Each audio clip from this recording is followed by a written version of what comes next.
Yo,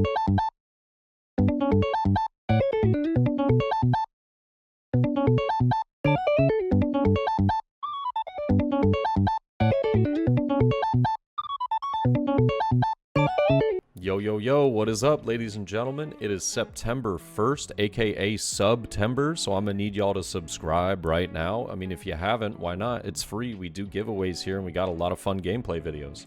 Other than that, we are playing some OP04 to practice, and yeah, I've got a green-purple Doflamingo against a Katakuri running some of the OP04 cards. I don't know what the Katakuri's deck list is, so before you ask me in the comments, and I'm pretty damn sure somebody will, I do not have his list, but I do have the green-purple Doflamingo list. I'll pop it up on the screen here for a second. I also have it in the description down below like I do in every single video, so be sure to check it out, and there's a lot of useful information in the description as always. And we get a pretty good hand here, pretty good starting hand, so I think we choose to keep this. But green-purple Doflamingo seems like an extremely strong deck. I love the film. You can see I almost put 5 life down. I'm so used to 5 life leaders. But yeah, I think the deck is extremely strong. It's a lot of fun to play, and yeah, I have been having a blast playing it as Proxy. I'm really excited to get some future matches in with my man Trevor from Broken TCG, but we sadly got some matches in last week, and I was misplaying a card the entire time for like 3 games, and it completely just messed up, you know, the video. So I was a little upset about that, but we do use Nami here to search out the brook. We do bottom deck 2 events, but that is just kind of like a recurring thing in this deck. You run 11 events, and well, at least I do in this list. I really like this list so far. So 11 events, and I almost forgot to reactivate the 2 Dawn. Yeah, so at the very end of turn, Doflamingo activates those 2 Dawns, so I could use, you know, some 2-cost events, 1-cost events, all that good stuff. And that's what just makes this an extremely fun play. But we do have our 6 Dawn turn here. I'm just going to swing with Nami most likely, search, keep building the hand size. Nami is the absolute goat of this deck. She just constantly is drawing us cards, because I think that, if I'm not mistaken, I have 24 or 25 hits out of the entire deck that are film, so the odds of finding a film card every time you search are extremely high. You do whiff occasionally, but it doesn't feel as bad when it's on play and when attacking, so you can use it quite a bit. But opponent does get the 7-drop 7-drop Lin Lin coming down. I do tell him he can just take the life, so he goes up to 6 life here. I'm at 3. I don't really have a problem with this because we have him down on resources at the moment, and I will just use Paradise Waterfall to restand the Nami. Didn't want him to get another Katakuri swing into it. I could have just taken the life, but playing against yellow is sometimes a little scary, simply because yellow can, you know, just do yellow things and give you give you no life in one turn. You're like, oh, I have 3, now you have none. So yeah, a little scary. But we use the Nami search to pick up the 7-drop Luffy. Really nice search right there too on the 8 Dawn play. We swing with Guild Tessero just because I know he's going to be at 9 Dawn next turn with minimal cards in hand.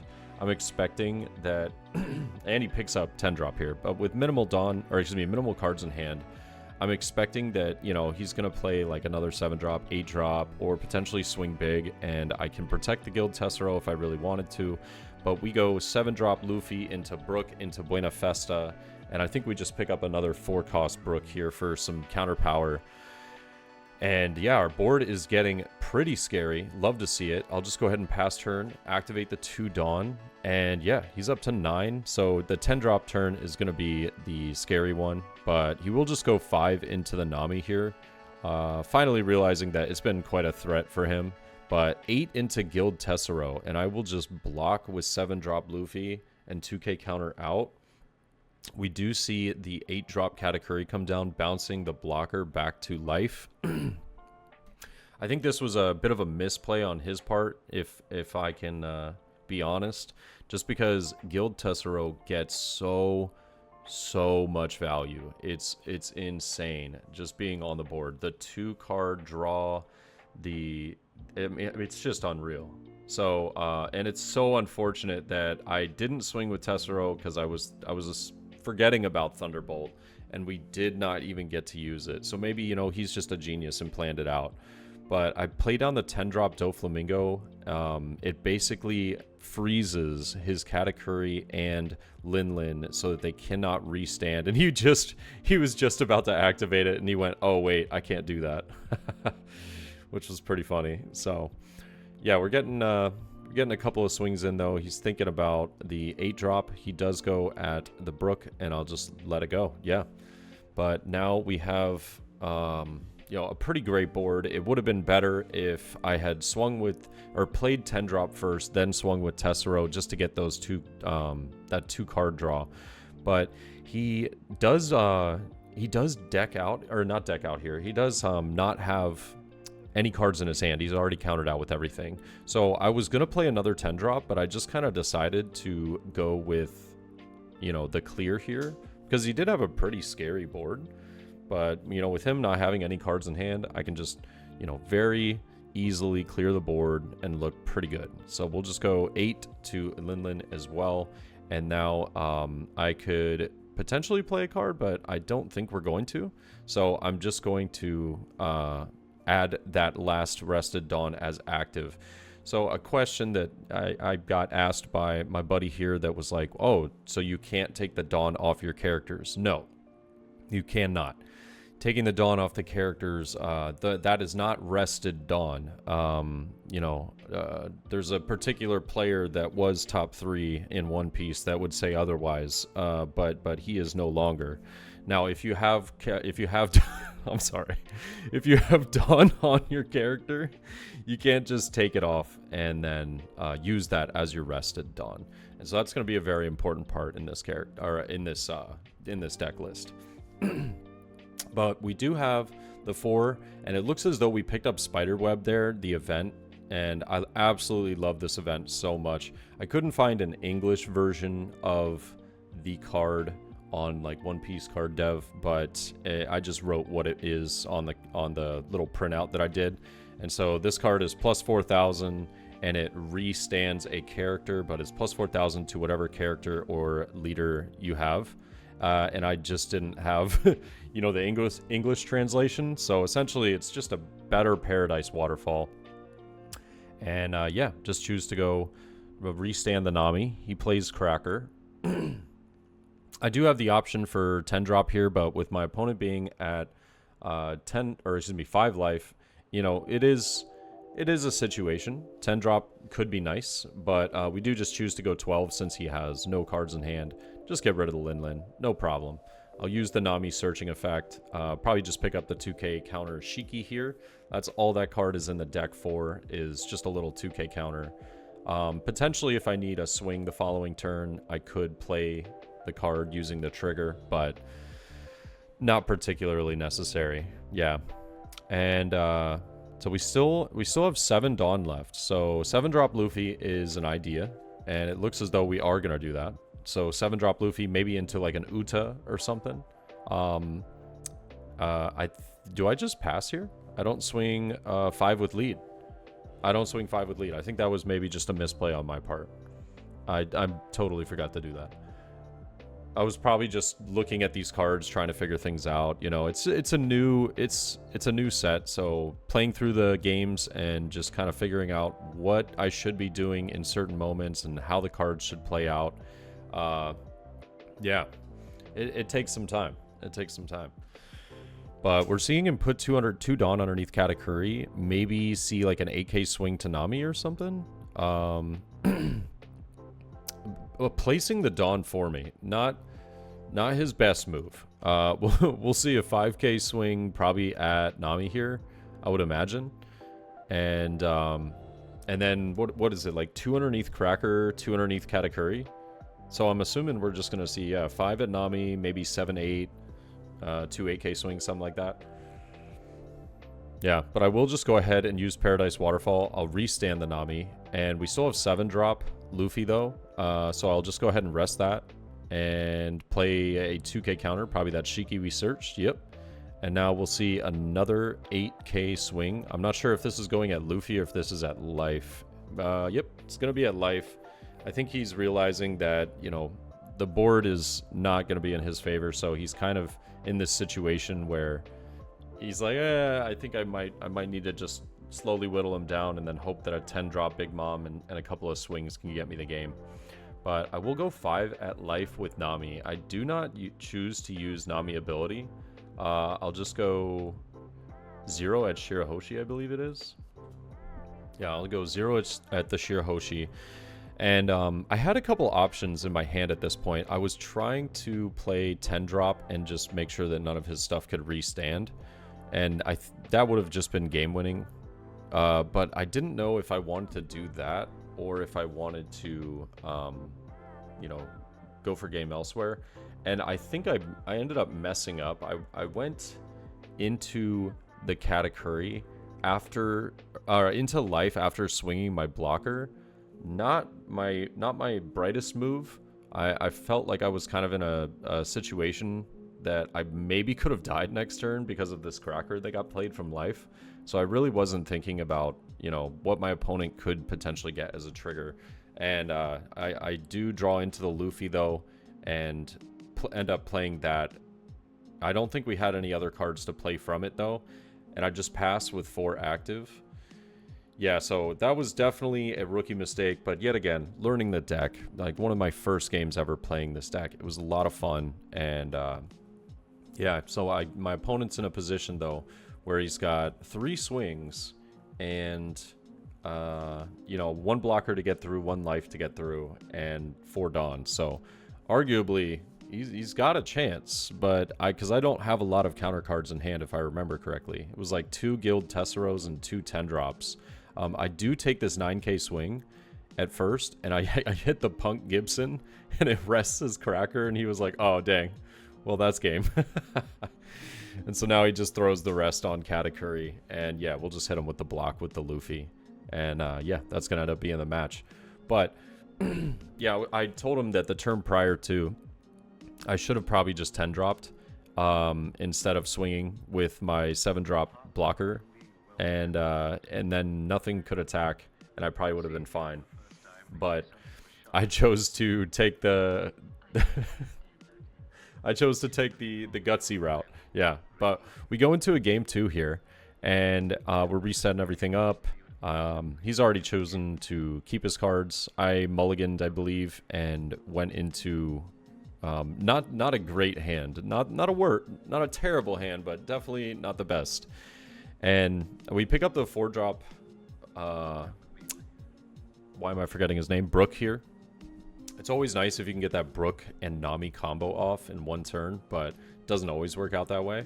And this is hilarious. He shows me, he was like, dude, I can only pick up Ikaku's Sovereignty. I'm bottom decking all 3 of my puddings. I was like, oh wow, that's kind of wild actually. You know, poor guy. Sometimes you win, sometimes you lose. And I just choose to go 8k at life. Dang, we really don't have anything to play. But he got the Parasparrow off that initial trigger, and he will just trash the Ikaku and go up to 4 Dawn. So we might see a Katakuri play, or excuse me, I might see a Cracker play here. Potentially we see another Parasparrow. So he swings 5. I'm considering taking, but I see the 2k.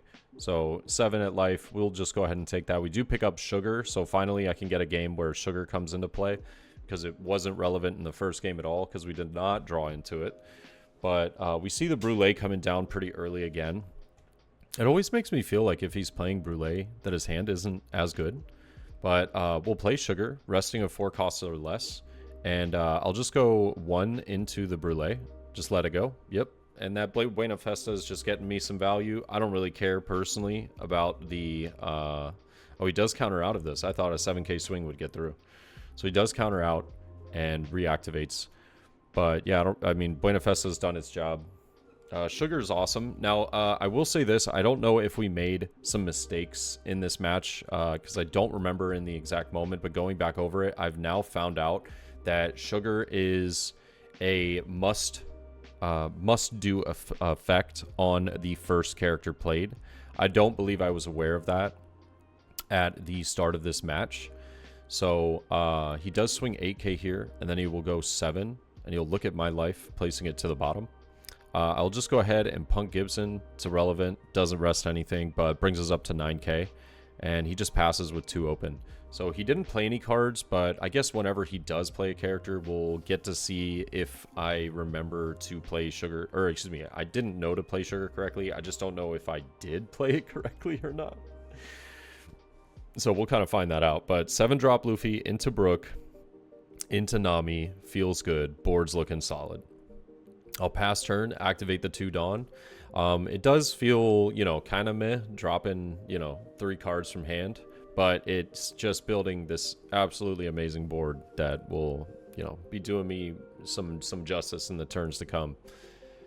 And as much as I hate some of the cards in yellow, I actually forgot to use Sugar here.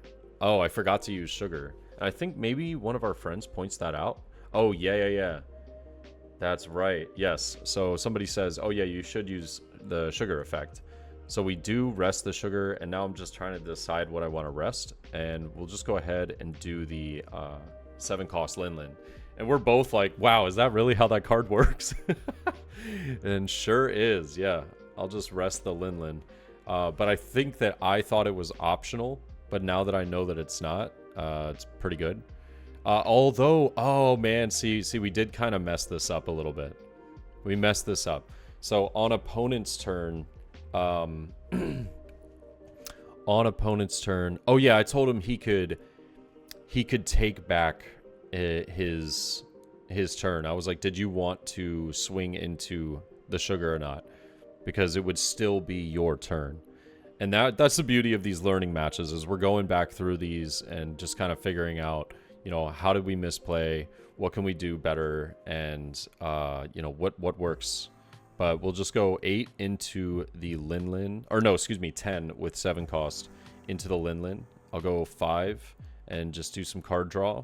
We pick up the Uta blocker, which is pretty nice. Always love to see that. We are just going to go another 5 into life. I chose to do Brook because I was like, not getting Thunderbolted again, okay? Not today. Looks like he trashed a couple of Ikaku's Sovereignties, picking up that Shirahoshi. But knowing that, that means that my man has enough counter to probably get out of this Lin swing that I'm going for. But yeah, we'll choose to go 8 into life, and we'll just play 2 for Sugar again. I'll rest Sparrow. It's irrelevant though, because I just pass it back over. Sugar ends up being such a good card in multiple matchups where your opponent has tons of blockers. But, you know, apologies on me not remembering exactly what happened in the replay of this match, but it has been a few days since we were playing these games. And I always like to go over the matches kind of fresh, because it makes me question, like, all right, what would I do in this situation? What's the better thing to do? And to look back at it and reflect on some of the matches. But we'll see 5 coming into Nami here. I am like, do I counter out? Because I know that there's a lot of swings coming. He's at 10 Dawn though, so I'm assuming that there might be a 10-drop Big Mom coming down.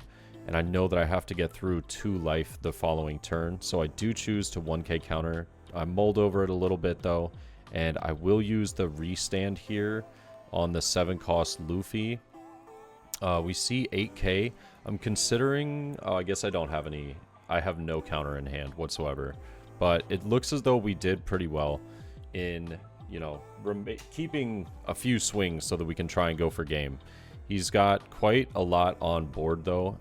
And I guess, yeah, see, here is where we mess up. I decide that I don't want to use the Sugar effect, when in reality it's not a decision. You have to use it, and that's what threw me off. So we kind of learned that a little bit later on. And yeah, so now I just kind of have to decide, how do I get through and go for this. So we go 5, and he does counter. I'll go 5, and it's looking like he will just counter this as well. Yep.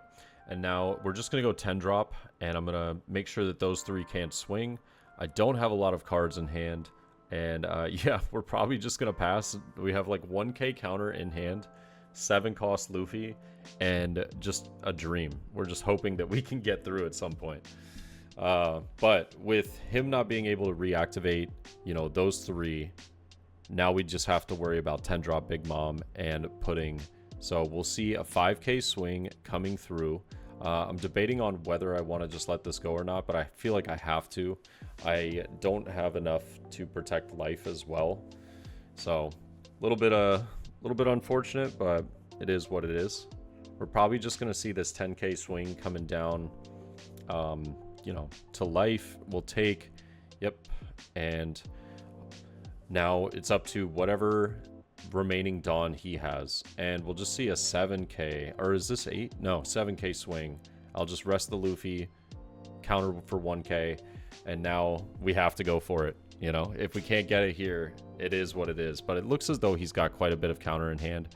I feel semi-confident simply because he doesn't have the Ikaku sovereignties that he trashed earlier. But if you look, I think he's got like 6 or 7k counter in hand. So there's no way we're getting through.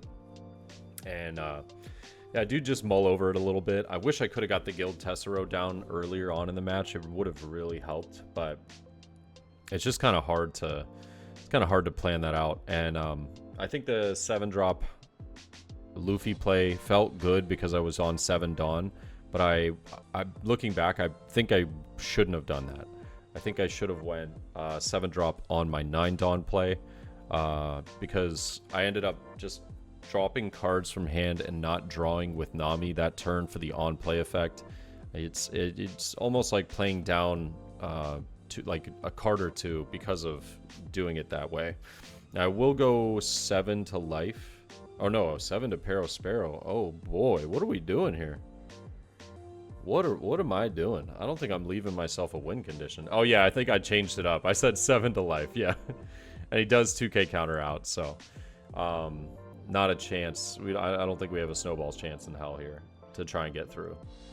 But we'll just go 8k, and I think I'm like trying to decide what we're doing here. I go 8k into the Sparrow.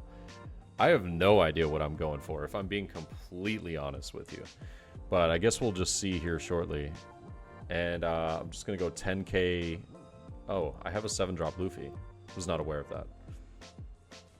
Doesn't help me because I swung with 7 already. What was I trying to do? I'm sorry. I have no idea what I was shooting for right there. But yeah, that was just silly. So 12 at life. We're gonna have to block that. Yep.